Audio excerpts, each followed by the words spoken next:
Welcome to Indian spices. இன்றைக்கி நம்ம பண்ண போகிற ரெசிபி பார்த்திங்கன்னா ஒரு பிரியாணி பண்ண போகிறோம். சண்டே ஸ்பெஷலு பார்த்திங்கன்னா அதுக்கு வந்து ஒரு 1/2 கிலோ பாஸ்மதி ரைஸ் எடுத்திருக்கேன். நான் ஒரு 1/4 கிலோவுக்கு கம்மியாக வெங்காயம் கட் பண்ணியிருக்கேன். தக்காளி ஒரு 2 தக்காளி வந்து கட் பண்ணியிருக்கேன். புதினா கொத்தமல்லி க்ளீன் பண்ணி சாப் பண்ணி வச்சுருக்கேன். பச்சை மிளகாய், தேவையான அளவுக்கு சிக்கனு. இப்போ வந்து மஞ்சள் தூள், மிளகாத்தூள் இதெல்லாம் ஆஸ் யூஷுவல் தான். ரெட் சில்லி பவுடர் மட்டும் போட்டுக்கோங்க. குழம்பு மிளகாத்தூள் வந்து இதில் ஆட் பண்ண வேண்டாம். கொஞ்சமாக நான் கரம் மசாலாவும் ஆட் பண்ணியிருக்கேன். தயிர், கொஞ்சமாக எலுமிச்சைக்காய் சாறு வந்து. இப்போ ஸ்டார்ட் பண்ணலாம் எப்படி பண்ணலான்னு. ஃபஸ்ட்டு ஸ்டவ் ஆன் பண்ணிக்கலாம்.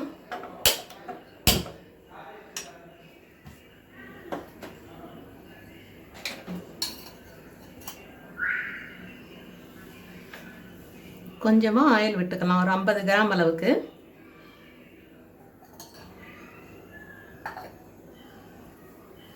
கொஞ்சம் பாத்திரம் சூடேறி அந்த எண்ணெய் நல்லா சூடாகணும். நான் வந்து கனமான பாத்திரம் தான் வச்சுருக்கேன். இப்போ வந்து நெய் வந்து 2 ஸ்பூன் போடுறேன்.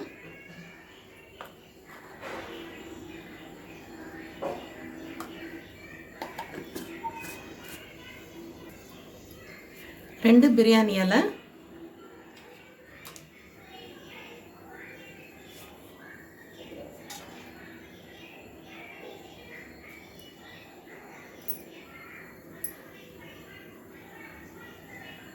ரெண்டு பச்சை மிளகாய் வந்து போடுறேன்.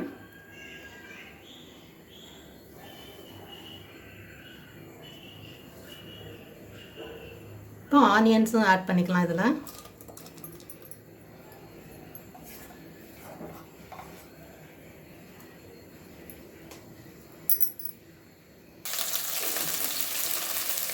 வெங்காயம் நல்லா வெந்துட்டு வந்து பாருங்கள். கொஞ்சம் ப்ரௌன் ஆகணும், அதுக்கு தான் நான் இவ்வளோ நேரம் வெயிட் பண்ணேன். போட்டோன்னா அந்த பச்சையாகவே போட்டோன்னா பிரியாணி டேஸ்ட் நல்லா இருக்காது. கொஞ்சம் கலர் சேஞ்ச் ஆகணும். இப்போ வந்து இதில் வந்து தக்காளி ஆட் பண்ணிக்கலாம். 2 தக்காளி எடுத்திருக்கேன் நான்.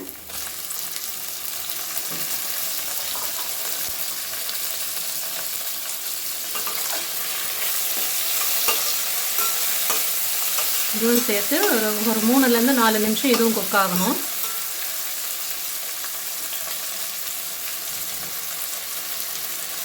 மூடி போட்டு வைக்கலாம்.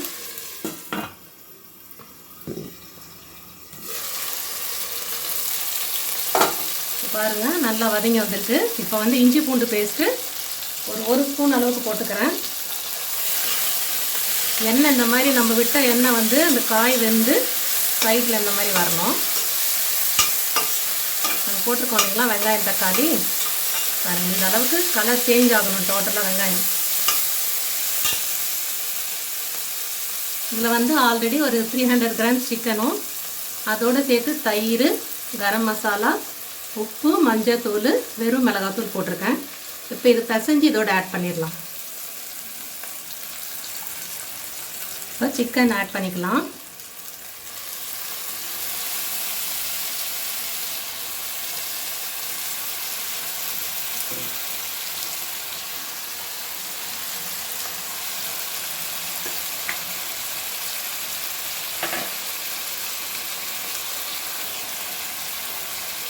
இப்போ வந்து புதினா கொத்தமல்லி நான் ஒரு கட் எடுத்து கட் பண்ணி வச்சுருக்கேன் அலசி. இதில் பாதி இப்போ போட்டுக்கலாம்.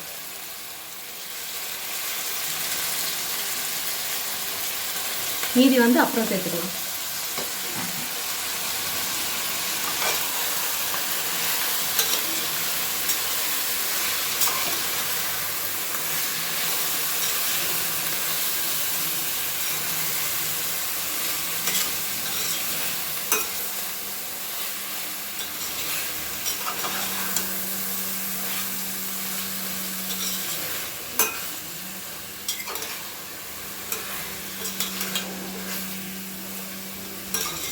நல்லா கலந்து விட்டுட்டோம். இப்போ இதுவும் ஒரு 5 நிமிஷம் சிம்மிலேயே வேக வைக்கலாம். ஒரு 5 மினிட்ஸ் ஆகிருக்கு. பாருங்கள் சிக்கன் நல்லா வெந்து இருந்திருக்கு. இந்த மாதிரி ஆயில் ஒவ்வொரு முறையும் வந்து நம்ம வறுக்கும் போது சைடில் ஆயில் வந்து தேங்கணும். அப்படி இருந்தால் தான் நல்லா குக் ஆகிருக்கு. மசாலாவும் எந்த ஸ்மெல்லும் வராது, ரா ஸ்மெல்லு. இப்போ பாருங்கள், இப்போ வந்து தண்ணி வச்சுக்கலாம். 2 கிளாஸ் அரிசி, 1/2 கிலோவுக்கு நான் 4 கிளாஸ் தண்ணி விட போகிறேன்.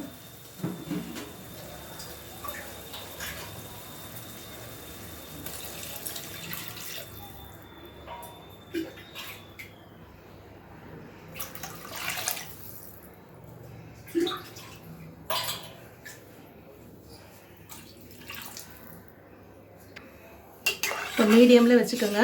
4 கிளாஸ் தண்ணி விட்டுருக்கேன். இது ஒரு கொதி வந்த பிறகு நம்ம ரைஸ் இதில் போட்டுக்கலாம். அப்போ உப்பு செக் பண்ணிக்கலாம். பாருங்கள், 5 மினிட்ஸ்க்கு மேலே ஆயிருக்கு.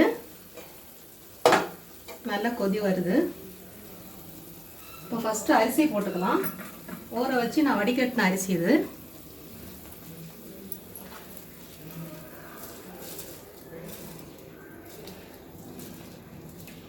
ரெண்டு கிளாஸுக்கு 4 கிளாஸ் தண்ணி வச்சுருக்கேன்.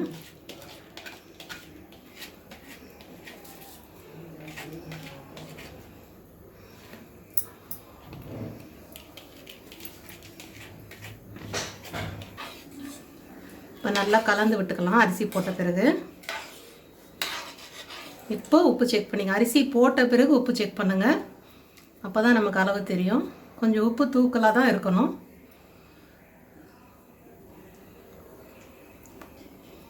கொஞ்சம் உப்பு தேவைப்படும். நான் சிக்கனில் மட்டும்தான் உப்பு ஆட் பண்ணியிருந்தேன், அதனால் உப்பு தேவைப்படும்.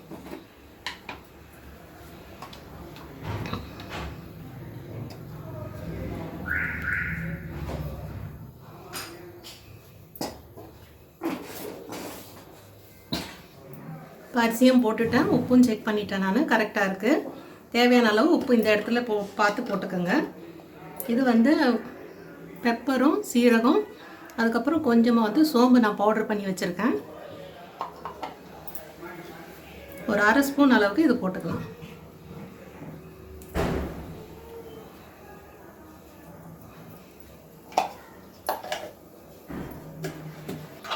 இன்னொரு வாட்டி கலந்து விட்டுக்கலாம்.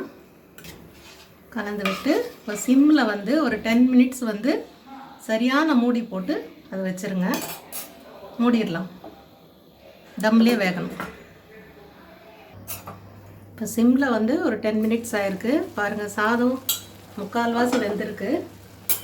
இப்போ வந்து இருக்கிற கொத்தமல்லியில் கொஞ்சம் போட்டுக்கலாம். இதில் இந்த டைமில் போட்டால் இன்னும் ஃப்ளேவர் தூக்கி கொடுக்கும்.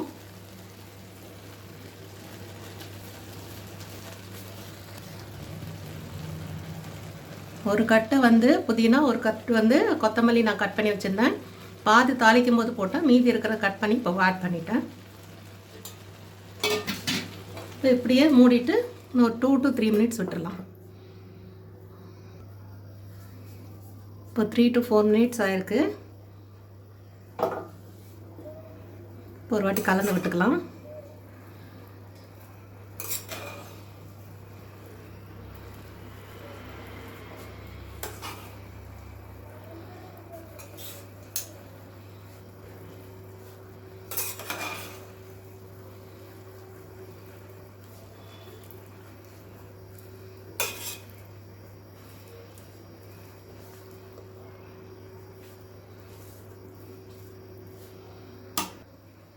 இன்னும் கொஞ்சம் ஈராக இருக்குது. ரைஸும் கொஞ்சம் இன்னும் வெந்து வரணும்.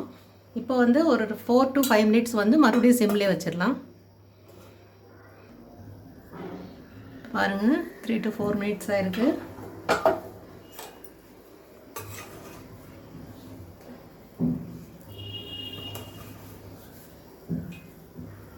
பாருங்கள், போல வந்திருக்கு. ரைஸு கூட பார்த்தீங்கன்னா பாருங்கள் நல்லா வெந்து வந்திருக்கு. இப்படி இருக்கணும். ரொம்ப குழையவும் கூடாது, பார்த்துக்குங்க. நான் சொன்ன அளவில் பண்ணிங்கன்னா கரெக்டாக வரும். இப்போ வந்து இந்த பரிமாறத்துக்கு முன்னாடியே ஒரு 1/2 hour வந்து இந்த ஸ்டவ் ஆஃப் பண்ணிவிட்டு இப்படியே இந்த தம்லேயே விட்டுடலாம். அப்போ இன்னும் ஃப்ளேவர் ஏறும் பிரியாணிக்கு. சுவையான பிரியாணி பாருங்கள் ரெடி. மஸ்ட் எல்லோரும் ட்ரை பண்ணுங்கள். லைக் பண்ணுங்கள், ஷேர் பண்ணுங்கள், சப்ஸ்கிரைப் பண்ணுங்கள். தேங்க்யூ.